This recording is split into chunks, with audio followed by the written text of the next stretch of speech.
మరి అధికారుల కొరకు మీ కొరకు నేను ప్రార్థన చేస్తూ ఉంటాను. మీకు మంచి ఆరోగ్యం ఇవ్వాలని దేవుడు, మీరు బాగుండాలి, మంచి పరిపాలన కావాలని ఆశిస్తున్నాను సార్.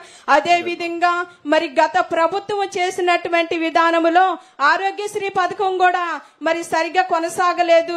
ఇదిగో ఇక్కడ ఈ అధికారి దగ్గరికి వెళితే ఏం చెబుతున్నారంటే మీకు చక్కగానే ఉంటుంది పొమ్మ చూసుకుంటారని చెబుతున్నారు. కానీ అక్కడికి వెళ్తే సరిగ్గా పని చేయట్లేదు, మీకు ఆరోగ్యశ్రీ అందట్లేదు, ఇది చెల్లదు అని చెబుతున్నారు. అలాంటి పరిస్థితిలో అసలు చాలా బాధపడేటువంటి విధానంలో గడిచిన ప్రభుత్వము మేము అనుభవించినటువంటి కష్టాలు బాధలు మాట్లాడుతుంటే ఎక్కడ చూసినా గొడవలు తగాదులు, ఏది మాట్లాడాలన్నా ఇరుగు పొరుగు వారితో మాట్లాడాలన్నా ఆ ప్రభుత్వం వారు చూసి చూడనట్టు మాట్లాడతాం, తగాదులు గొడవలు సార్. అయినా కూడా సర్దుకుపోయి మీరు రావాలని సంతోషంతో, మీరు రావాలని ఆనందంతో కోరుకున్నాము. అదే రీతిగా మీరు వచ్చారు సార్, చాలా ఆనందము. నా పేరు పద్మ సార్, నెమలకంటి, మా బాబు రాజేష్. నువ్వేం చేస్తావమ్మా? నేను హౌస్ వైఫ్ నే సార్. ఇంట్లో ఎవరెవరు ఉంటారమ్మా? బాబు, పెద్ద బాబు, నేను, మా హస్బెండ్ సార్, నలుగురు ఉంటాము. మీ పెద్ద బాబు ఏం చేస్తాడు? నువ్వేం చేస్తావు బాబు? డిగ్రీ కంప్లీట్ అయింది సార్. ఏం చేస్తున్నావు ఇప్పుడు? ప్రస్తుతానికి ఖాళీగానే ఉంది. ఏదో ఒకటి చేయాలి కదా.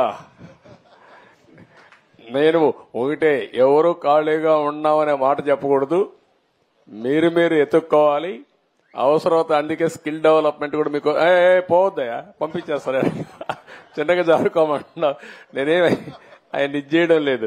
నేనేమంటున్నానంటే నీ శ్రేయోభిలాషిగా మీ కుటుంబం పెద్దగా చెప్తున్నా, రాష్ట్రమే నా కుటుంబం అనుకుంటున్నా కాబట్టి మీ కుటుంబ పెద్దగా చెప్తున్నా, మీరందరూ కూడా ప్రయోజకులు కావాలి. చాలా అవకాశాలు ఉంటాయి ఇక్కడ.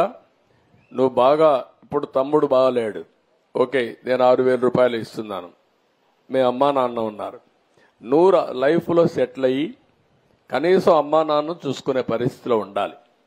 అది నువ్వు చేయాలి. ఏముందమ్మా మీకు ఆస్తి ఏమైనా ఉందా? మైకేమా? మా అత్తగారు మా మామగారు అప్పుడు పేదరికంలో వాళ్ళు కష్టపడి ఉద్యోగం చేసి వర్క్ షాప్ లో సంపాదించినటువంటి పొలము ఒక 55-60 సెంటు పొలం ఉంది సార్ ఇక్కడే. దానినే ల్యాండ్ కూలింగ్ ఇచ్చాము. ఇప్పుడు మేమందరం కష్టపడే పని చేసుకుంటాం. మాకు ఎలక్ట్రికల్ సామాన్ తయారవుతాయి సార్. మేము కంపెనీ ఉంది ఇక్కడే పెనమాకులోనే. మా హస్బెండ్ అదే పని కొనసాగించుకుంటాం. అంటే కంపెనీలో పని చేస్తారా? కంపెనీ ఉందమ్మా? కంపెనీ ఉంది సార్, పని చేసుకుంటానే ఉంటాము. ఏ పని చేస్తారు మా దాంట్లో? ఎలక్ట్రికల్ సామాన్ తయారవుతాయి సార్. కరెంటు బాక్సులు తయారవుతాయి. కరెంటు బాక్సులు పెట్టి వైరింగ్ లాగుతాం కదా దాంట్లో నుంచి, అది మ్యానుఫ్యాక్చరింగ్. బాబు ఎందుకు పని చేయడు అక్కడ? బాబు కూడా చేస్తాడు ఖాళీగా ఉన్నప్పుడు. బాబు మొన్నటి వరకు పేటీఎం లో చిన్న జాబ్ చేసుకున్నాడు. అది కొంచెం ఇబ్బందికరంగా ఉందని మానేశాడు, చూసుకుంటున్నాడు బయట ఇంకొక జాబ్ కూడా. అందుకే ఇప్పుడు మనం స్కిల్ డెవలప్మెంట్ కూడా పెట్టామ్మా. ఇలాంటి పిల్లలందరూ అక్కడ కానీ స్కిల్ డెవలప్మెంట్కి పోయి అమరావతిలో ఎలాంటి అవకాశాలు వస్తాయో అవన్నీ చూసుకోగలిగితే దానికి కావాల్సిన స్కిల్ కూడా నేర్చుకుంటే ఎక్కువ ఆదాయం వస్తుంది.